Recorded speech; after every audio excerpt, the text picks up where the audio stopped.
Hello there. It's a divided picture weather-wise across East Asia at the moment. We've seen a lot of warmth and settled weather in the north. That is going to change slightly, but it's down in the south where we've got lots of activity. Yes, a number of tropical storms plaguing the region, bringing some very wet and windy weather to southern parts of China, Taiwan and northern areas of the Philippines. But there's going to be a change across the north. You can see more wet weather starting to work its way from the west across the north. We'll see that rain in Beijing Wednesday to Thursday. The temperature will pick up, however, as it pushes its way towards China's northeast. But Shanghai will see that warmth continue. Lots of sunshine coming through here on Thursday, and it's a similar story across much of Japan. The worst of the weather down in the south to end the week. And it is southern parts of South Asia that's seeing the worst of the rain at the moment. We have got some amber alerts out for thunderstorms across southern parts of India as well as Sri Lanka. It's much drier across that northeast corner for places like Bangladesh, Myanmar as well, and very dry and settled across the northwest of India and into Pakistan, but we're still seeing those fog and smog issues. Unfortunately, there's no rain coming into Lahore, the worst of the rain affecting Afghanistan on Thursday. Hello there. Let's have a look at the weather across South America. And after days and days of rain, we've seen catastrophing across the very north of Colombia. Now, a state of disaster, national disaster, has been declared because of that flooding. And unfortunately, we are expecting more heavy rain in the days ahead, pulling across into Venezuela as well, rashing down into Peru. And we'll see some very heavy falls across Bolivia and into more central parts of Brazil. So we could see further flooding from that.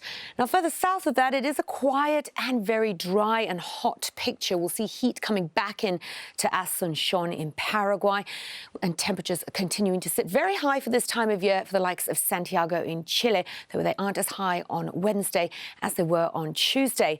It's largely fine and dry here, wetter down in the very south with some windy conditions, and it's looking very wet across southern parts of Central America and the Caribbean, with big bursts of rain rolling into Costa Rica and Panama. We could also see further flooding here, and some heavy rain as well across parts of Hispaniola. It's much drier for Mexico. Rafael will dissipate, but we'll see those thunderstorms in Kingston to Thursday.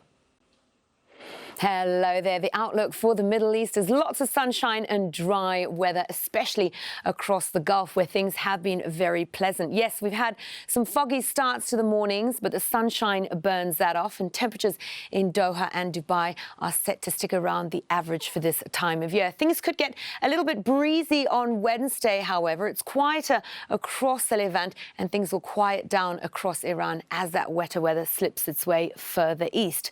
It's been very settled across the northeast of Africa for places like Egypt and Libya. Not so settled across the northwest for the likes of Morocco. There's that wet and windy weather that is set to intensify on Thursday. And we're seeing some very intense storms rock central parts of Africa. You could see those conditions stretching across into Zambia. We'll see some very heavy rain in Zimbabwe. That's moved its way further north from the east of South Africa, moving into southern parts of Mozambique as well. But you can see that heavy rain rolling into Zimbabwe on Thursday. We'll see thunderstorms in Harare. It's looking very wet on Friday as well. But by Saturday, we will see the return of some sunny spells in Harare.